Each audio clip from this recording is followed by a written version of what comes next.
Salut tout le monde, on va commencer. Ouais, il est 22h30.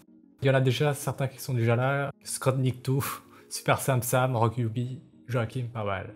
J'étais absent pendant une quinzaine de jours pour les lives. On va recommencer doucement aujourd'hui avec des clips TikTok, Instagram sur le sujet de la drague, la séduction. Bref, un sujet facile quoi. Pour les prochains, on va faire des trucs sur le QI entre les pays. Et aussi, un truc qu'on me demande souvent, c'est la formation de Thaïs.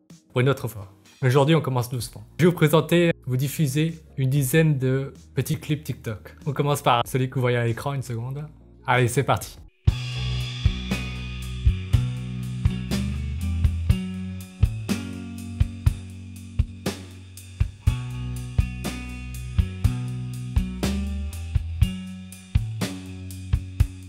Bon, avant, elle a retiré sa formation. Thaïs? Ah mince. Bon, on verra, on verra. Le clip que je viens de vous montrer, on ne sait pas grand chose, hein. Si on se fie juste aux images, on voit un mec qui a l'air plutôt jeune, avec une femme d'un âge assez mûr, voilà. Quarantaine, cinquantaine pour la femme, et le mec, 20-30 ans à peu près. Si je voulais être cynique, je dirais que c'est l'état de la drague en 2K24. C'est une femme d'âge mûr, sachant que je crois qu'un mariage sur deux se solde par un divorce qui est initié à 75% par les femmes. On peut supposer que c'est une femme divorcée, certainement, qui a peut-être des enfants d'un certain âge déjà. Et donc là, elle s'offre, on fait des suppositions, hein. Elle s'offre une deuxième jeunesse avec un jeune homme après un divorce, après des enfants peut-être, qui ont certainement un certain âge. Le schéma classique, très répandu actuellement, c'est une femme qui se marie vers la trentaine, qui a des gosses. Les gosses grandissent jusqu'à 15 ans, voire plus de 20 ans. Ensuite, souvent, elle divorce du premier mari. Ensuite, elle s'offre des deuxièmes compagnons, parfois plus jeunes. C'est possible actuellement si elles sont adeptes des utilisations de smartphones et d'applications de rencontres. Bref, une femme qui est dans la cinquantaine ou la quarantaine et qui sait utiliser un smartphone et des applications de rencontres, des réseaux sociaux, sera très tentée de divorcer. Beaucoup plus qu'il y a 10 ans, 20 ans. Voilà quoi. Toutes les nanas dans la vingtaine, trentaine aujourd'hui, voire même qui ont 15 ans et qui sont habituées des réseaux sociaux, lorsqu'elles divorceront à 40 ans, 50 ans, elles sauront où trouver un nouveau compagnon. Bonjour Rock Yubi, bonjour Raverandom et Abso. On ne sait pas c'est la daronne de qui, c'est juste une vidéo TikTok comme ça. Je sais pas, c'est deux inconnus quoi. Et on fait des hypothèses comme ça. Enfin, surtout moi quoi. Je divague un petit peu en inventant une vie supposée à la dame et au jeune homme. Le jeune homme, on ne sait pas ce qu'il vaut en dehors de ce qu'on voit dans cette vidéo, mais il a estimé que cette dame en valait la peine pour échanger des fluides avec elle, des fluides de bucco. Bref, est-ce que vous avez d'autres choses à dire sur ce premier clip?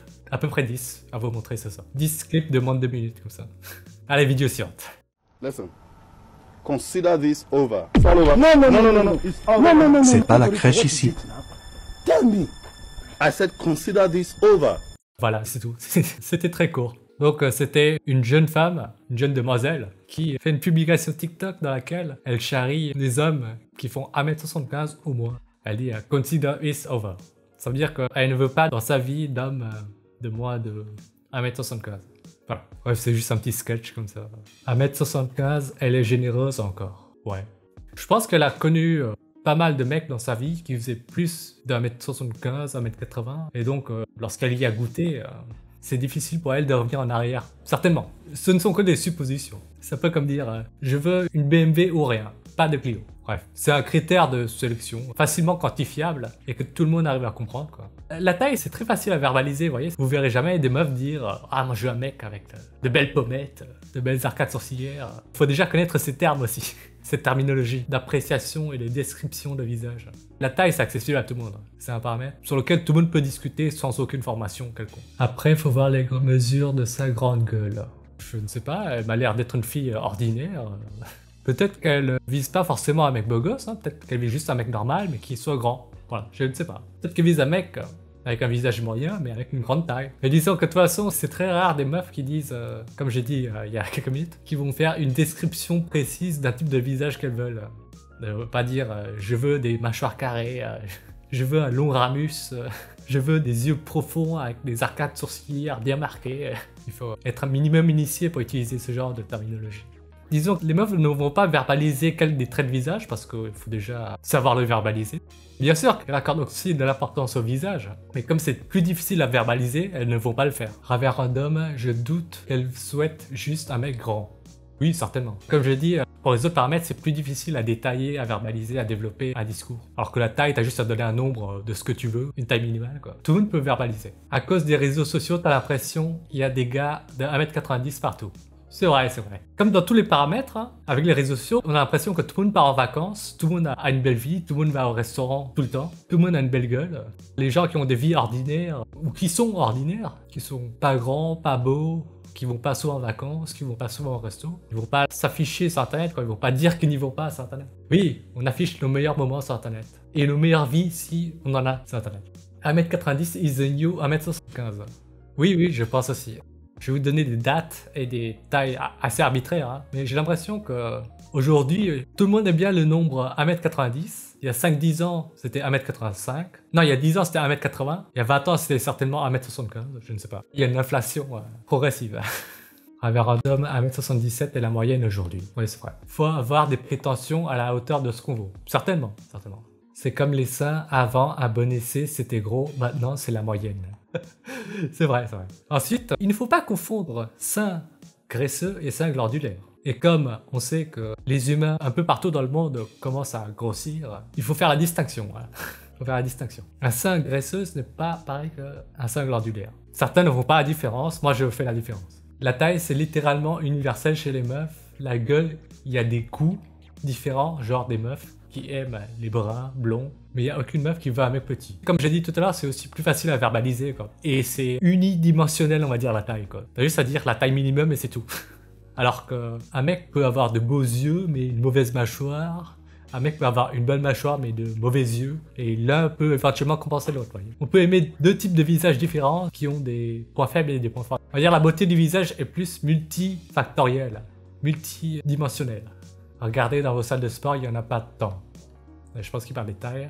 T'as vu l'étude sur la sexualité des Français, c'est vraiment intéressant sur le sujet. C'est pas l'étude qui dit que 28% ou 30% n'ont pas baisé sur les 12 derniers mois chez les moins de 35 ans, un truc comme ça. Chez les jeunes Français, quoi. Les jeunes Français ne baisent plus. Ah ouais, j'ai un peu de retard sur le chat, je suis désolé.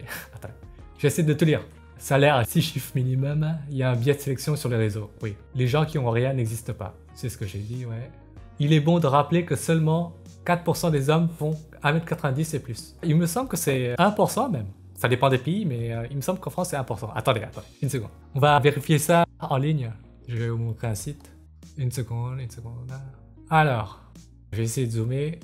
Alors, ce site s'appelle Toll.life. Toll.life. C'est un site où vous mettez votre pays, votre taille, et ça vous calcule par rapport à la population où vous vous situez. Voilà. On va mettre par exemple 1m90. 1m90, vous faites partie du top 1,6%. Voilà, vous êtes à 2 écarts types. Ensuite, ça va être certainement différent suivant les pays, mais... On va mettre le pays le plus grand du monde, je crois que c'est les Pays-Bas, une seconde. Wow, aux Pays-Bas, 1m90, c'est le top 11%. Il y a une personne sur 9 qui dépasse 1m90 aux Pays-Bas. Attendez, je continue à lire ce que vous me dites. Je connais pas l'écart type de la taille, mais 1m90, c'est un pourcentage à un chiffre. Oui, c'est ce qu'on vient de calculer. Je connais 2 personnes d'1m90 ou plus sur les 300-400 personnes que j'ai rencontrées. Ça dépend du milieu social aussi. Plus le niveau socio-économique est élevé, plus il y a de gens grands. Ça dépend de qui tu fréquentes. Oui, voilà, et de ces 1%, combien sont CSP+. Les réseaux sociaux font tourner la tête. Aïe. Les gens sont délusionnels. C'est vrai que c'est... Mais ensuite, il y a des bonnes statistiques qui sont quand même corrélées. Vous voyez, par exemple, c'est déjà montré que le statut socio-économique et la taille sont corrélés. Le QI aussi et la taille. Il y a plein de choses qui sont corrélées, quoi. Toutes les choses qui sont valorisées sont corrélées, en fait, dans une certaine mesure. Mais c'est vrai que, par exemple, si on prend une caractéristique où vous êtes dans le top 10% et que vous la cumulez avec une autre caractéristique qui est aussi dans le top 10%, il faut multiplier les probabilités, quoi. Top 10%, enfin top 10%, c'est top 1%. Si vous rajoutez une troisième caractéristique, c'est top 1000. QI, taille, beauté, revenu. 4 paramètres qui déterminent toute votre vie. Pour rigoler. Attendez voir, on va essayer d'autres pays pour voir combien vaut 1m90. On a fait la France, on a fait les Pays-Bas, qu'est-ce que vous voulez qu'on fasse? Prendre par exemple l'Algérie, où il y a beaucoup d'immigrés. Algériens en France. Ah tiens, il n'y a pas Algérie dans la liste. Bon, on va mettre Maroc pour voir. Ok, top 0,6%. France. Sur le site Toll.life, ils disent que la taille moyenne c'est 1m74. Néerlande c'est 1m81. Le pays le plus grand du monde. Ouais. USA, c'est 1m76. Ouais, un peu de choses près, quoi. Malheureusement, ce qui compte, c'est le top 1% porte-monnaie et top 1 physique pour se faire de la meuf. Ça dépend de la meuf que tu vises aussi. Bien sûr, si tu cumules top 1 monnaie et top 1 physique, attendez voir, top 1% en termes de revenus, je crois que c'est 8000 € brut, je crois, un truc comme ça. Plus de 5000 quoi. En termes de beauté, difficile de vous donner des exemples. Vidéo suivante, une seconde. Mon chéri m'aime alors. Je peux coucher avec qui je veux. Il filme même mes scènes à plusieurs. J'ai été escorte alors qu'on sortait ensemble et c'était pas un souci. Moi, ta femme, je la baise. Oh, je veux la remettre puisqu'elle fait que 10 secondes. Mon chéri m'aime alors. Je peux coucher avec qui je veux. Il filme même mes scènes à plusieurs. J'ai été escorte alors qu'on sortait ensemble et c'était pas un souci. Moi, ta femme, je la baise. Oh, je remets l'image du couple, une seconde. Pour résumer, c'est une meuf qui affiche son couple. Elle fait l'éloge de son partenaire qui a l'air très permissif sur ses activités extra-conjugales, on va dire. Voilà quoi. Comme je l'ai dit dans plein de vidéos, toutes les associations entre plusieurs humains, c'est un rapport de force, quoi. La personne qui vaut le moins parmi les deux ne peut pas négocier les conditions de l'association. Vous vous moquez de lui en disant qu'il est trop permissif, mais peut-être que pour lui, c'est soit ça, soit rien, quoi. Soit ça, soit il vit seul. Et je pense que la meuf, il est bien content d'avoir un petit peu d'affection de cette meuf. Je ne sais pas. Peut-être qu'il n'y a pas de désir, mais il y a de l'affection au moins. Le mec a ce à quoi il peut prétendre. Aïe. Même sans regarder, j'ai deviné la gueule de mec et de la meuf. C'est soit ça, soit il baisse pas. Exactement, c'est ce que j'ai dit, ouais. Elle est connue, elle, sur Insta, elle fait des vues. Son mec joue le rôle du naïf. Peut-être qu'il est pas naïf, hein, peut-être qu'il sait très bien et qu'il se résigne à cette situation. Peut-être qu'il arrive à s'en satisfaire, hein, on ne sait pas. Des hommes, entre guillemets, acceptent ça en 2024. Jules Do, c'est évidemment ça ou rien. Perso, je préfère rien. Ok. Moi, au moins, je baisse. Ou peut-être pas, visiblement. Il y en a qui vont se moquer de lui, mais c'est exactement la même chose que se moquer de quelqu'un, je sais pas, qui ne peut pas s'offrir une BMW et qui se contente d'une voiture plus bon marché, quoi. C'est un peu la même chose, hein. Vous achetez la voiture à laquelle vous pouvez prétendre, vous offrez un type de relation ou un type de partenaire auquel vous pouvez prétendre, suivant ce que vous valez, quoi. C'est exactement la même chose. Je pense que par exemple, s'il vise plus bas, il aurait plus de contrôle sur le couple et il pourrait plus imposer ses conditions à lui. Il a choisi le bon rapport beauté de sa partenaire et niveau de compliance, comment on dit en français, niveau de conciliation, conciliante. Vous m'avez compris, quoi. Jundo, non, absolument pas ma voiture bon marché, c'est ma voiture, elle n'est pas louable à l'heure. Mais tu vois, Jundo, t'as une voiture bon marché, mais ce qu'il y a aussi, c'est que tu peux louer des voitures de luxe. C'est un peu la même chose, quoi. Lui, il loue sa meuf. Bien sûr que si il visait une meuf qui vaudrait moins, il pourrait en être le propriétaire, entre guillemets, vous voyez. Et voilà, quoi. Il a choisi le rapport valeur de sa meuf et ce à quoi il peut la contraindre, je dirais. Le niveau de contrôle aussi, c'est un paramètre en plus de la beauté de la meuf que tu vises. Dans ce cas de figure, il a une BMW, mais il la partage avec des potes. Voilà, exactement. Pour toi, c'est peut-être pas une BMW Jundo, mais peut-être que pour lui, si. Et la BMW roule avec lui quand elle le veut bien. Il a pesé le pour et le contre sur plusieurs paramètres, voilà. Ça dépend de tes standards, oui c'est ça. Ça dépend de tes standards en termes de beauté de la meuf, ça dépend de tes standards en termes de niveau de contrôle que tu vas avoir sur ta relation. Il y en a qui sont plus permissifs sur un paramètre qu'un autre.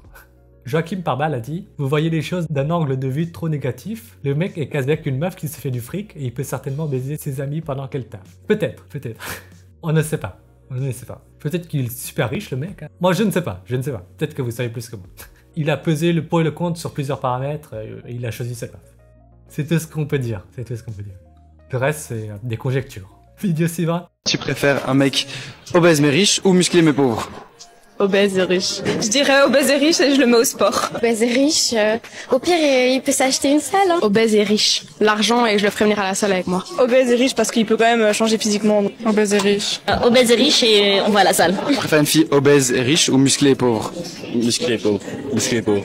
Musclé pauvre. Musclé pauvre, ouais. On vivra sous un pont, mais on sera musclé, c'est pas grave. Musclé pauvre, sans hésitation. Musclé mais pauvre. Elle sera musclée, ça j'aime bien. Ça va me pousser moi à devenir riche. Pauvre et musclé parce que dans tout cas je pourrais l'inviter chez moi. Quitte à ce qu'elle passe sa vie chez moi, bah tant pis. Musclé mais pauvre, elle deviendra riche plus tard. Musclé et pauvre. J'ai pas besoin d'argent dans ma vie. Tant que je suis heureux et qu'elle se sent bien dans sa peau. Pour résumer très grossièrement, très simplement, il y a un mec qui interviewe des meufs et des mecs et il demande est-ce que tu préfères que ton partenaire soit fit et pauvre ou soit pas fit, c'est-à-dire obèse et riche. Les meufs apparemment préfèrent quelqu'un de pas fit mais riche Elle justifie ça en disant que c'est remédiable, le surpoids est remédiable, l'obésité est remédiable. Les réponses des mecs, c'est totalement l'inverse. Ils préfèrent une meuf bien fit, mais pauvre. Voilà. Il y a un truc qu'il faut aussi prendre en compte, c'est que c'est une tendance, hein, ce que je vais dire là, c'est que les meufs sont beaucoup plus physionomistes que nous, vous voyez. Les mecs, j'ai l'impression, ne savent pas voir, ont plus de mal à repérer des traits qui sont génétiques, un potentiel chez une personne, je dirais. C'est un exemple que je sors souvent, c'est par exemple Mila, vous voyez, c'est celle qui avait insulté l'islam, Allah. À une époque, elle avait un maquillage, un style très très chelou, vous voyez. Tout le monde disait « Ah mais elle est trop moche cette meuf ». Dès le début, j'avais repéré que c'était une meuf qui avait un gros potentiel. Peut-être que je suis plus physionomiste que la majorité des mecs. Zéro surprise, seule chose drôle, c'est l'hypocrisie féminine qui se sent persécutée quand un homme attend d'elle une certaine forme physique, mais parle tout de suite de mettre un obèse au sport. Bon, après le fait que l'interview soit dans une salle de sport joue aussi. Le truc qui m'a fait réagir dans cette vidéo, c'est... je pense que les meufs sont plus physionomistes que les mecs et savent mieux repérer des potentiels, des beautés potentielles que les mecs. D'un point de vue évolutif, c'est logique que les meufs soient plus physionomistes. Ouais. Disons que les meufs se maquillent, donc elles connaissent les reliefs d'un visage, elles savent analyser leur visage, le visage des autres, tout ça, quoi. Alors que les hommes, on n'avait pas été formés à ça. Je parle pour le commun des mortels. Pour le coup, les femmes ont raison, c'est plus facile de changer de corps que de devenir riche. Oui, il n'y a pas d'interprétation du mot obèse ni du mot riche, ouais. Donc, le mec qui a interviewé laisse ces mots-là, ces termes-là, sujet à interprétation. Il me semble être riche, c'est 2 fois le salaire médian, je crois, un truc comme ça. C'est 3 000 € le seuil pour être riche, pour être considéré comme riche. 3 000, 4 000, à peu près.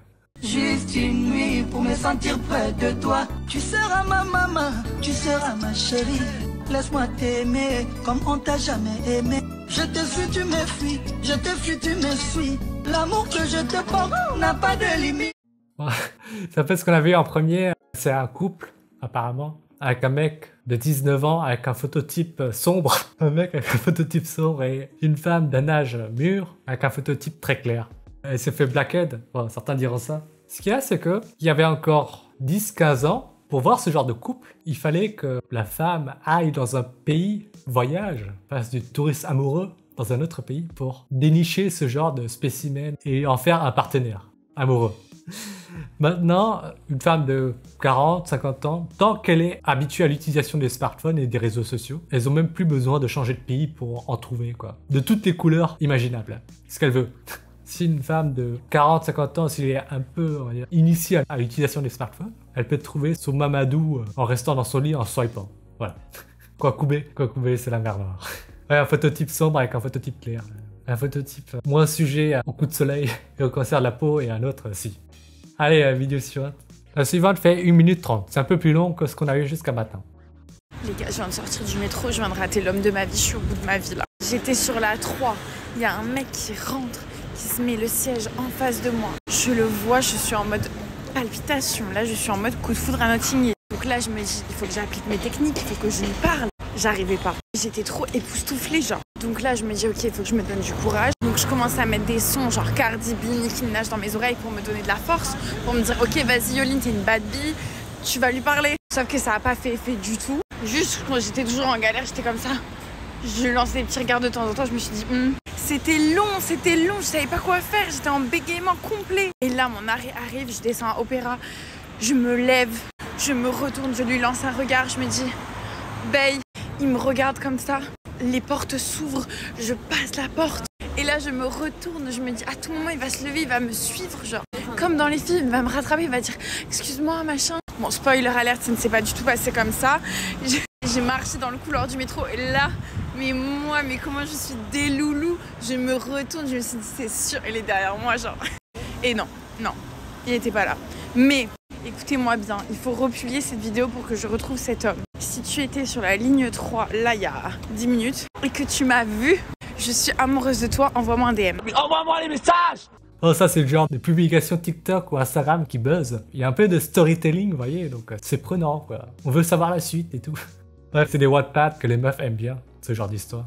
Ce qu'elles se racontent aujourd'hui sur les réseaux sociaux, c'est ce que font toutes les femmes depuis la nuit des temps, entre 4 yeux, sans écran interposé, lorsqu'elles sont entre copines quoi. Il y a des mecs qui n'arrivent pas à s'imaginer ça. Il y a beaucoup de mecs qui s'imaginent que les meufs ne discutent jamais des mecs entre elles, n'ont pas des crushs, des mecs qu'elles rencontrent au quotidien, par hasard, comme ça, dans le métro, au travail. Il va me suivre. Ça, c'est arrivé dans le métro, mais des meufs se racontent ce genre d'histoire. Des mecs qu'elles rencontrent au travail aussi. Des collègues de travail, à la fac, au lycée. Dès l'école primaire, elles se racontent ce genre de choses, les meufs, entre elles. Les meufs font pas le premier pas vers un homme, plus belle. Les meufs ne sont pas intéressées.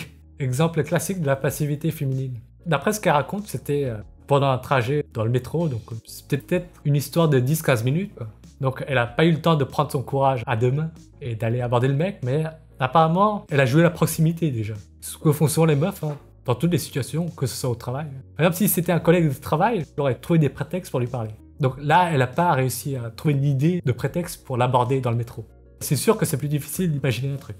Elle est tombée amoureuse de sa personnalité. Je suis amoureuse, elle le connaît même pas. Un vrai frère aurait dit, elle a flashé sur un mec, elle attendait un miracle et il s'est rien passé. Titi Fakir, elle a dû voir 8 sur 10 gigachades, il lui donne même pas l'heure. Allez expliquer ça au coach de séduction qui aborde dans la rue, Mikey Mike. Exactement, c'est ça. Ceux qui suivent des coachs de séduction et qui vouent un culte à des coachs de séduction, que ce soit sur YouTube ou sur TikTok, ils s'imaginent pas qu'en fait, quand ils approchent une meuf, la meuf s'est déjà fait un avis de leur apparence. Il y en a qui s'imaginent que tout dépend de l'attitude, de la gestuelle, de la rhétorique du mec lorsqu'il aborde. Que la meuf ne fait que répondre à ça. Ce qui est faux, évidemment. Ça joue certainement. Mais je pense qu'elle a déjà un a priori quand elle te voit l'approcher même. Et que cet a priori joue beaucoup sur son appréciation finale qu'elle aura de ta personne. Je ne vais pas m'aventurer à donner un coefficient de ce paramètre, mais bon, je pense qu'il compte beaucoup. Oui, mais elle attendait que l'homme agisse. Il a dû payer la formation de Léo Déphilogine à Ipsos. Elle est aussi passive qu'un mec qui trouve une meuf belle en fait. Exactement, c'est ça, hein. Les mecs sont également passifs, pas faux. Bah disons que tout le monde est passif qu'il s'agit d'aborder les inconnus. La majorité des relations, avant qu'il y ait internet, c'était au travail, à l'école, à la fac, chez des amis. Et donc là, il y a des prétextes qu'on se trouve facilement pour aborder celui ou celle qui nous intéresse. Maintenant, on n'a pas besoin de prétexte, on swipe sur un écran de smartphone. Les prétextes pour aborder quelqu'un à écran interposé se trouvent dans le détail des photos ou la description. Ah, tu aimes aussi l'escalade? Moi aussi. Bien, on baise. Je caricature. Les mecs sont également passifs, pas faux, mais les mecs savent qu'ils doivent être actifs pour espérer quoi que ce soit. Disons que, en général, les mecs sont un peu plus actifs, mais comme je l'ai dit, c'est contextuel. Avant Internet, la majorité des relations se formaient à la fac, au travail, tout ça. Tout dépend de la gueule du mec, vous voyez. Moi, il y a une 4 sur 10 qui a supplié son pote de lui passer mon snap la semaine passée, no fake. Rock you be. C'est possible. Il a payé la formation Comment attirer de la femelle la chance. Titi Fakir. Une fois, j'ai juste eu à exister pour gérer une meuf en soirée, Raverandom. Ah, bravo! Si t'as eu juste à exister, ça veut dire que par rapport à la meuf, tu valais beaucoup plus qu'elle. Ce sont des suppositions, tu pourras peut-être confirmer. Bah logique, le mec paye des formations, égale signe de richesse, ça attire les meufs, c'est QFD, mort de rien. Quel game! Elle aurait dû appliquer la loi des 25 heures pour le choper. I left my boyfriend and I've been traveling for 10 days and I've slept with 22 people in that 10 days. My goal was 20 and I just hit 22 this morning. It's 1 p.m. now here in Paris and I need to check out because I'm going home.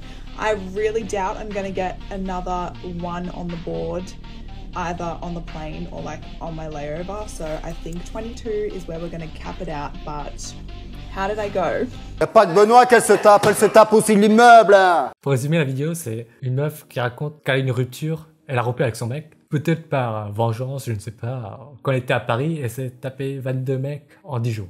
Bah disons qu'elle a juste ouvert son smartphone, elle swipe 1000 fiches, ça prend 1 ou 2 heures, et elle prend les 10 meilleurs mecs de ces 1000 fiches, c'est-à-dire le top 1%. C'est pas compliqué en fait, hein, c'est assez rapide. Disons que n'importe quel mec qui en aurait le pouvoir, un pouvoir de séduction comparable au sien, en profiterait aussi, quoi, je ne sais pas. Elle aussi, elle en profite, quoi. Il y a un paradoxe, c'est que il y a des hommes qui vont dire que les femmes couchent trop à gauche à droite, mais en même temps, ils vont dire qu'elles sont trop exigeantes. C'est le paradoxe en fait. Une meuf qui est trop exigeante, il couche facilement à gauche à droite, ça veut dire qu'elle n'est pas exigeante. En fait, elles sont exigeantes en qualité, elles couchent avec beaucoup de mecs, mais que des mecs de haut niveau, tout simplement. Quand un mec reproche à une meuf de coucher à gauche à droite, d'avoir un trop gros body count, même si elle a un gros body count, elle ne sélectionne que des mecs avec une bonne génétique. Ce qu'elles peuvent faire aujourd'hui. Elles ne sont pas exigeantes, mais toujours trop pour les 1 sur 10. Oui, voilà. Ipsos a dit, les mecs reprochent pas tellement aux meufs de baiser, ils leur reprochent de baiser avec d'autres mecs que... Ils leur reprochent de baiser avec d'autres mecs que... Exactement, exactement. La meuf nous mange quand resto étoilé, là où le mec mangerait indifféremment au chinois à volonté, fast-food étoilé, etc. Exactement. C'est toujours un reproche sans dire qu'en fait, le reproche, c'est plutôt le fait qu'elle ne baisse pas avec eux, quoi. Tout simplement. Encore 3 vidéos, ensuite ce sera tout pour ce soir, ça fera 1 heure de live. Ça fera 10 vidéos pour ce soir. Allez, vidéo suivante. I heard a rumor about you. You've had women paying your rent since you were 14 years old. That is correct. Just because of your amazing... yeah, I cook good too. Do you cook off camera too? Oh, every day. And what do you like in a girl? Personality. I'm gonna make all the pussy good. You can make it good if you do it right, but personality. Well said, Jason Love. Je ne sais pas si vous connaissez Jason Love, c'est une célébrité de la marque Blackhead, Vixen. Oui, voilà, c'est un acteur de Blackhead. Dans cette interview, le mec lui dit « Ah, est-ce que c'est vrai que depuis que t'as 14 ans, j'ai entendu des rumeurs comme quoi des meufs te payaient ton loyer juste parce que t'es bien membré ?» Et lui dit « Oui, je cuisine bien aussi. Moi, ce que j'aime bien chez les meufs, c'est la personnalité parce que moi, j'arrive à rendre toutes les baisses bien. Ça ne dépend que de moi. » Attendez, voilà. On va un peu chercher sur internet, une seconde. Jason Love. Lui, il n'est pas que, on va dire, bien membré, hein. Il a une bonne tête, quoi, je trouve. Il a une tête bien, mais ce qu'il y a aussi, c'est que le mec, il fait 1m96. 1m96. Les 11 sur 10. Attendez, va. De nouveau aller sur Toll.life. Attendez une seconde. Le mec vit aux États-Unis. Jason Love, certains diront que si il a autant de faveurs des meufs, c'est à cause de son membre. Mais en fait, il n'y a pas que ça. Je pense que actuellement, taille adulte, il fait 1m96. Je pense qu'à 14 ans, il faisait certainement 1m85, 1m90. Bref, c'est un mec, sans avoir à se dévêtir, il en impose, quoi. Je pense qu'il a imposé à tous les âges de sa vie, quoi. À toutes les périodes de sa vie. Exactement, Titi Fakir bien résumé. 1m96, super musclé, avec une grosse tub. Même si c'est que un 6-7 sur 10 de visage, c'est largement suffisant. Voilà. Ce que vous voyez à l'écran, c'est sa taille par rapport à la distribution aux États-Unis. Il est dans le top 0,30%. Je pense qu'il a fait très bonne impression avec sa taille, sa gueule. Les copines de la première meuf qu'il a baisée ont eu vent de son gros membre. Et ensuite, par le bouche à oreille, il a trouvé des meufs qui ont voulu l'héberger toute sa vie. Je pense. Tu peux objectivement baiser de la meilleure manière possible. Si t'es moche, tu baises pas. Mais oui, mais lui, il est pas moche. Il est loin d'être moche. Hein. Il a une gueule qui vaut au moins 6. Il a une taille top 0,3%. Rien que ça fait déjà rêver beaucoup de meufs, hein, sans avoir à se déshabiller. Oui, il a une gueule bien dessinée. Il a l'air solide, le mec. La tub, c'est un critère important, mais pas en première intention. Lui, en première impression, il a impressionné beaucoup de meufs par sa taille, je pense. Pendant toute sa vie, il a dû faire partie du top 1% en termes de taille. Je parle de hauteur, hein. Je parle de hauteur. Et le visage, c'est un 6+, quoi. Donc, ça suffit, quoi. Et après avoir baisé sa première meuf, il en a certainement parlé à ses copines, qui ont pu goûter. Elles se l'ont échangé, on va dire. Et voilà, quoi, tout simplement. Dans cette vidéo, on pourrait aussi parler du thème de la négociation, du rapport de force. Lui, parce qu'il a quelque chose que les meufs valorisent, elles sont prêtes à lui offrir des faveurs, comme lui payer son loyer, des choses comme ça, l'héberger gratuitement. Après, il cuisine bien aussi. Ah oui, aussi. SNK, je viens d'arriver, c'est quoi le thème? On fait 10 vidéos de TikTok, Instagram sur la drague. Foot de rue, salut. 24 cm, est-ce que c'est assez? Je pense que c'est excessif. Je dirais au-dessus de 15, t'as pas à t'en plaindre. Il me semble que la moyenne, c'est 13. Hein. C'est 13 la moyenne. Partout dans le monde, même chez les blacks. Voilà, ce sera tout. On passe à la vidéo suivante, si ça vous dit. Allez, vidéo suivante. Ten et asiatique, il cherche à se rassurer en disant 15.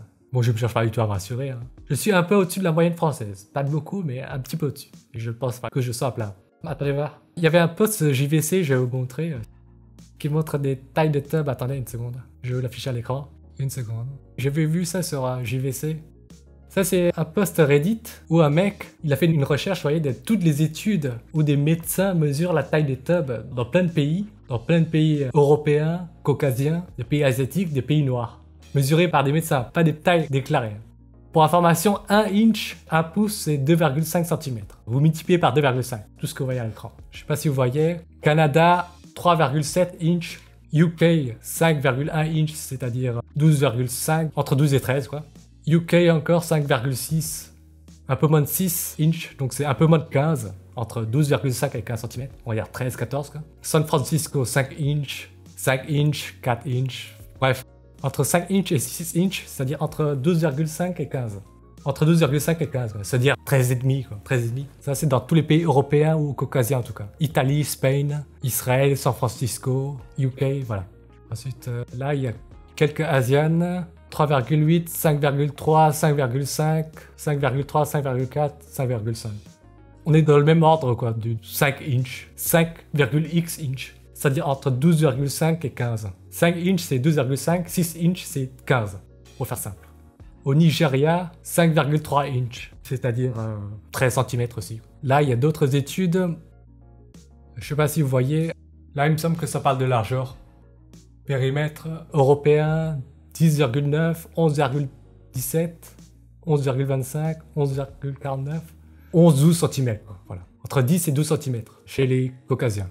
Ah non, là ça mélangeait caucasiens et asiatiques aussi. Alors le premier c'est Jewish Study, 10,9, Korean Study, 11,17, Spanish, 11,25, Indian, 11,49, Caucasienne, 11,92, Taïwanaise, 11,93, Coréenne, 12,1, US, 12,3, German, 12,4, German encore, 10,99, Chinese, 12,5. Voilà. Nope, au Ghana et en Corée du Sud, la moyenne n'est pas la même. Bah, en fait, je crois surtout qu'il y a...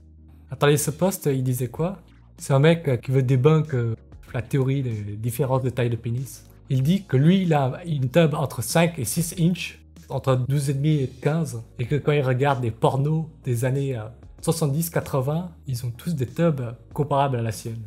Je pense qu'en fait, si vous voulez, le critère de sélection dans les films porno a encore augmenté, quoi. Dans les années 70, on n'exigeait pas d'avoir des grosses tubs pour faire des films. Maintenant, c'est un critère qui est exigé. Bref, méfiez-vous des données auto-déclarées de taille de tub, je pense. Attendez, une seconde. Les bits dans l'industrie du X, c'est comme la taille au basket. L'immigration a permis à la France d'augmenter la taille du pénis en débit du QI. Peut-être. Le stream qui booste l'ego, pour une fois, je suis largement au-dessus en termes de diamètre. Ah ah ah. Ok. Allez, vidéo suivante. Allez, encore une ou deux. Ensuite, on arrête. On a assez parlé de table. La poutre de Tel Aviv n'est donc pas un mythe. Ok. Si vous voulez, je pense qu'avoir une tub de 15, c'est bien. Et avoir, on va dire, plus de 12 cm de périmètre, c'est bien aussi. C'est déjà au-dessus de la moyenne, que ce soit en longueur et diamètre. Enfin bref, vidéo suivante. Je ne suis pas féministe, bien sûr que les hommes et les femmes ne sont pas égaux, ne le seront jamais et qu'il n'est pas souhaitable qu'ils le soient.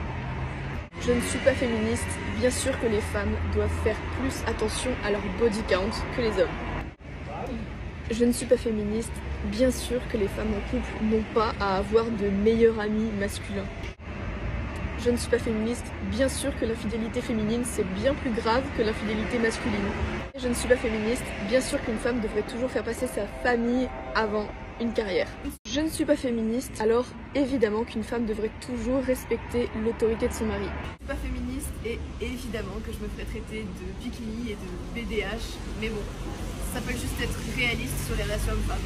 C'est Thaïs, oui. Elle dit « Je ne suis pas féministe donc » et plein d'affirmations du genre « Je ne suis pas féministe et je considère qu'une femme doit se soumettre à l'autorité de son homme. » Mais en fait, quand elle dit ce genre de trucs, qu'est-ce qu'elle s'imagine comme meuf et comme mec en fait? Par exemple, si tu es une meuf qui vaut 5, qui est moyenne dans tout, bien sûr que tu vas spontanément te soumettre à l'autorité de ton mari si c'est Christian Grey, tu vois. Mais par exemple, si c'est un mec du French Dream, je pense pas qu'elle ait envie spontanément de se soumettre à son mari, quoi. En fait, si vous voulez, ce genre de relation, une meuf est traditionnelle. Spontanément, c'est l'estime que tu en vaut la peine, quoi. Titi Fakir a dit « Thaïs a un côté bourgeoise coincé qui me fait de l'effet, même si elle n'est pas incroyable, ha ha ha. » Oui, c'est parce que c'est une célébrité, tu vois qu'il y a plein de sims autour, et donc tu t'imagines que si t'es qu'elle choisit, il y a un certain prestige. Je pense que c'est ça. T'as juste envie de te faire une meuf qui, tu vois, est clairement admirée par plein de mecs, plein de sims sur internet, c'est tout. Oui, elle veut bien faire la trad wife, mais pour Brad Pitt. Exactement, c'est ce que j'ai dit, ouais. Elle vient d'avouer que la soumission, c'est son kiff. Oui, mais quel genre de mec elle s'imagine lorsqu'elle parle de soumission, ouais. C'est toujours pareil, quoi. Ben Jessica, Raverdum. Ah non, on n'est pas là pour clasher Baptiste March. Attendez, ça baisse tout, a dit. C'est quoi ce pseudo? Est-ce que tu es abonné à son compte privé à 1,99, je pense, de quoi rigoler mieux? Ah, je ne le suis pas. Mais je vais essayer de trouver du contenu qui a leaké. On va en faire une discussion prochainement. On va en discuter en vidéo, on va commenter son livre. Elle représente un peu l'archétype de la petite bourgeoise de bonne famille, mais elle a rien de fou. C'est une jolie femme, rien de plus. comme je l'ai dit déjà tout à l'heure. Vous voyez qu'elle est convoitée par plein de mecs, même si c'est des simps, et vous vous dites que si vous la faites, il y a un prestige puisque vous passez devant tous ces mecs. C'est tout quoi. Il y a Foot de rue qui va passer un test de QI dans quelques jours. Bah, tu verras bien. Normalement, les psychologues te rassurent, te mettent en condition. Les célibataires volontaires, les MGTOW, ça leur fait du bien qu'une meuf leur propose un jeu de rôle gigachat. Oui, c'est exactement ça. De par ses tweets, ses publications, Thaïs propose une expérience de pensée dans laquelle ses abonnés s'imaginent être un mec qui a le choix. S'imaginent être un mec associé à une meuf traditionnelle. SNK Besmanga a dit « J'ai perdu un match Tinder en disant que les hommes et les femmes n'étaient pas égaux. Ouais, bah, je préfère une trad wife qu'une pute. Oui, mais est-ce que l'une des deux veut de toi? Oui, voilà. Quelle erreur de joueur français. Si vous voulez, une meuf, même si elle a jamais entendu parler de trad wife, même si elle a jamais vu les vidéos de Thaïs, même si elle se déclare féministe, tout ce que vous voulez, je pense qu'elle devient tout de suite traditionnelle, compliante, conciliante, accommodante, tout ce que vous voulez, si elle estime que vous valez beaucoup plus qu'elle. Voilà. Valez le coup à ses yeux. C'est comme nous les mecs, on devient des chevaliers blancs avec toutes les filles qu'on estime en valoir la peine, quoi, tout simplement. On est gentil avec les gens qui en valent la peine. Voilà. On est traditionnel, white knight, avec les gens qu'on valorise.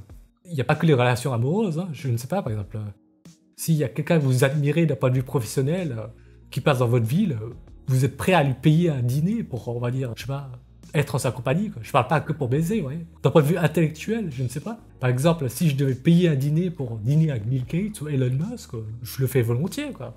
Je vais pas exiger d'eux qu'ils payent pour moi. Ce serait déjà un honneur s'ils me donnent un peu de leur temps, tout simplement.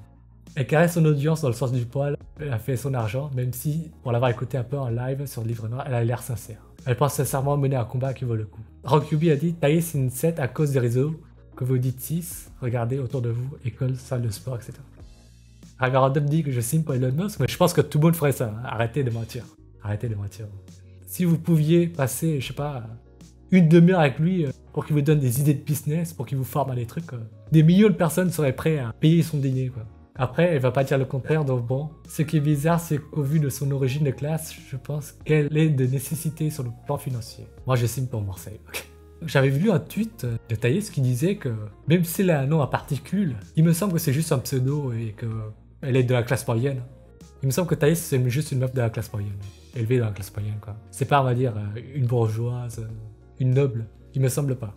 Il me semble avoir vu un tweet où elle disait que ses parents ont eu des métiers manuels pas forcément prestigieux, quoi, mais dignes. Voilà. On a vu 10 clips.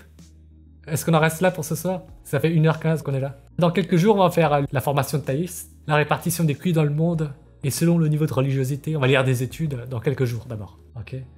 Kwakoubé. Merci beaucoup à Pagnan. J'espère que vous allez cranter. A plus, merci beaucoup. Bonne soirée à vous. Ok, bonne de salope, à Pagnan. Bonne nuit à vous, merci de m'avoir écouté, de m'avoir accordé du temps et de l'attention. Très bonne soirée, bonne nuit. Kwakoubé.